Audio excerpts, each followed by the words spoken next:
You're watching VinylicPumaGaming. Hey guys, back with another video, and today I figured that we could do a countdown on what I think are some of the best guns and weapons for Athena in Borderlands the pre-sequel. Now before we start, I'm going to be going over a combination of guns, weapons, and even a few offensive-based pieces of gear like roid shields. I'm also trying to focus on a variety of weapons, otherwise this entire video would be comprised of some of the best lasers in the pre-sequel. Now with all of that said, these are going to be the top 10 best guns and weapons for Athena the Gladiator in Borderlands the pre-sequel, starting now. Number 10, the Oxidizer. Now, I know the Oxidizer is technically an Oz kit and not a weapon, however I think if you plan on putting together an Elemental Athena build, you're definitely going to want one of these, especially while using fire weapons in an atmosphere. And what this item does is it provides minor health regeneration while in a vacuum, and boosts the weapon's ability to ignite enemies on fire, while also slightly boosting fire resistance while in an atmosphere. However, the most notable aspect of this Oz kit is that it creates a fire nova when an enemy is lit on fire. And provided enemies are in close proximity, it's possible to get these novas to light another enemy on fire, triggering another nova. Like other Oz kits, the Elemental Slam can come in any variation. However, I think you may find that Fire, Shock, or Ice Slam may prove to be the most useful. The main issue with this Oz kit is that it's not as offensively viable in vacuum-type environments. However, this trait isn't unique to the Oz kit, as fire weapons in general are less effective in outer space. Now, if you want one of these, you'll need to kill an NPC named Rooster Booster located in Stanton's liver during or after the mission Grinders. Number 9, the Hellfire. So the Hellfire has traditionally been a pretty good gun in all of the Borderlands games so far, and it's also a pretty nice weapon for Elemental Athena. While you'll find that the Hellfire is limited in a vacuum, the weapon really excels in an atmosphere. And in my experience, the Hellfire tends to be fairly damage over time heavy, which would serve you fairly well in an atmosphere. However, the ability to only come in one element does make the weapon less versatile than you might like. And in a vacuum, you can't get the ignition to occur, so there's a good chance that you're missing out on a lot of potential damage in those situations. Like in all of the Borderlands games before it, the Hellfire should pretty much tear through most fire-vulnerable enemies with relative ease. The only issue with the Hellfire is acquiring it. Like a few of the other returning weapons from Borderlands 2, this gun doesn't appear to have a designated drop, so your best chance of getting one is to use the Grinder. While it wouldn't be the end of the world if you didn't get a Hellfire, it's still a great weapon for Athena, and it's definitely recommended. Number 8, the Vibropulse. The Vibropulse is a quasi-quest reward weapon that you can get from a chest when you start Home Sweet Home.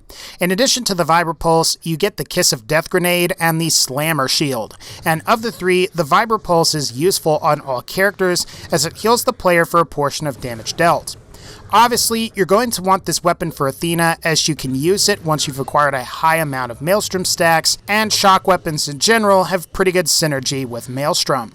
Occasionally, when scoring a critical hit, the Vibropulse will chain some of its damage to other enemies. This effect is moderately powerful and should allow you to at least strip the shields of an enemy, making them more vulnerable to your other shock or fire weapons. Early on in the game, the Vibropulse is generally better than most of the other weapons that you can get around the same time, and you can even use it until the very end of your initial playthrough if you know what you're doing. Plus, this weapon is free, so I think it's definitely worth picking one up as soon as you're able to.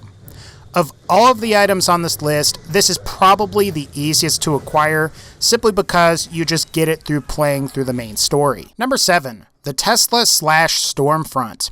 As far as grenades go, I would say that I tend to prefer generic, non-unique Teslas or the legendary Stormfront for Elemental Athena. In general, these types of grenades are great for dealing consistent and predictable damage to enemies, while the vast majority of the other grenades in Borderlands games have a high likelihood of missing their target. Plus, Teslas are great for stacking Maelstrom, which in turn boosts elemental damage, which further improves the damage of your Tesla and Stormfront grenades. My only complaint about the Stormfront in particular is that it doesn't work as well in areas with lower gravity. The child prongs have a tendency to fly outside of the highlighted area of effect for the grenade, and this can be frustrating from time to time. However, it's less of an issue with generic Tesla grenades, so you may find that non-unique Teslas are better in areas with low gravity. As for the regular Tesla grenade, your best bet is probably going to be to just get lucky and hope that you come across it. As for the Stormfront, I would say your best bet is probably going to be the Grinder, as it doesn't have a specific designated drop. If you can, try to get these with 0 fuse time, otherwise, just try to get a grenade with the lowest fuse time possible. Number 6, the Taser. While this is also a very popular pistol for Nisha, I think you'll find that the Taser also works quite well on Athena too. In general, I think you'll find that Hyperion weapons tend to work well while Athena's Aspis is in use, as you gain accuracy the longer you fire. I think you'll also find that the Taser is great because it tends to hold its maximum accuracy longer than most Hyperion SMGs, and pistols in general tend to go fairly well with storm weaving. As for the weapon itself, the Taser always fires laser projectiles. It can come in any element, and it's generally characterized by having higher than average elemental effect chance. It also helps that the weapon is very accurate too. In general, I've found that I like this in both shock and fire elements, though it may also be worth your time to get at least a cryo or maybe even a corrosive version. My only complaint with this weapon is that you may find you run out of ammo quickly. You'll find this is especially the case provided you have a redundant or double prefix version. At the same time, I think this weapon is really easy to get, and I see no reason for you to go ahead and not get one. If you do want one, you can get it for completing the first round of the Holodome DLC, and you can also get it during the Badass round for the Holodome DLC as well. Number 5, the Excalibur. The Excalibur is a Hyperion railgun laser that always comes in cryo, and when you score a critical hit, it's guaranteed to freeze your enemies. In other words, critical hits have a 100% freeze chance whether the enemy has their shields up or not. If you kill a frozen enemy with a melee attack, it causes a singularity which pulls enemies in, and after that, the weapon emits a cryonova, further damaging enemies with the possibility to freeze them. In general, the Excalibur is a pretty great weapon for melee Athena, and while the Phrygia is better as a more general purpose freezing weapon, the Excalibur is ideal for melee in my personal opinion. Plus, the near 100% freeze chance on crits can prove to be fairly useful for crowd control. And you may also find that this gun is fairly nice for long distance combat, as Hyperion railguns tend to be better for range combat where Malouan, TDR, and dull-barreled lasers are less so. While there are certainly alternatives out there, the Excalibur is one of my favorite weapons from the pre-sequel. If you would like one of these, you can get one once you have 5000 badass rank in Stanton's liver. And as the name implies, you simply pull this laser from a stone, much like how King Arthur pulled Excalibur out of a stone in English mythology. Number 4, the Cat o' Nine Tails. While I get a strange feeling that this weapon was partially named after both a type of whip and a Pokemon, the Cat o' Nine Tails is a really nice fire laser for Athena. While it's a bit unconventional to use at first, once you get the hang of it, I think you'll find that it's capable of dealing an impressive amount of damage to most enemies. The way this weapon works is that it fires an initial beam that deals a fair amount of damage.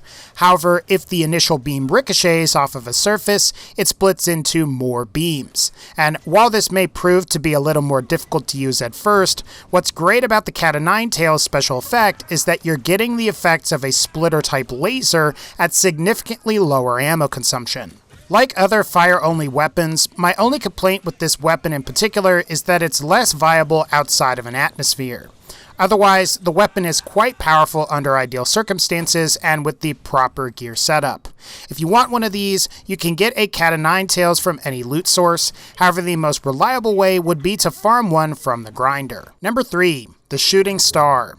While the Shooting Star isn't technically a weapon per se, roid shields tend to be more offensive based than most other shields in the game. It also just so happens that the Shooting Star is one of the better roid shields in Borderlands pre-sequel, which is perfect for melee Athena builds.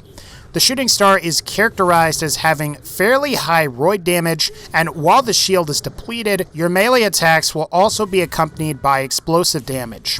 This can prove to be devastating when combined with a cryo weapon like the Excalibur or the Phrygia, when the Phrygia has a melee attachment. Now, at one time, this Roid shield used to be a whole lot stronger. However, I would say that it's still pretty good on melee Athena, and I think you'll find that you should be able to deal a lot of damage to frozen enemies while its effects are active. If you want a shooting star, the best way to get one is from the Lost Legion Powersuit Noob during or after the mission Red Then Dead in the Lunar Launching Station.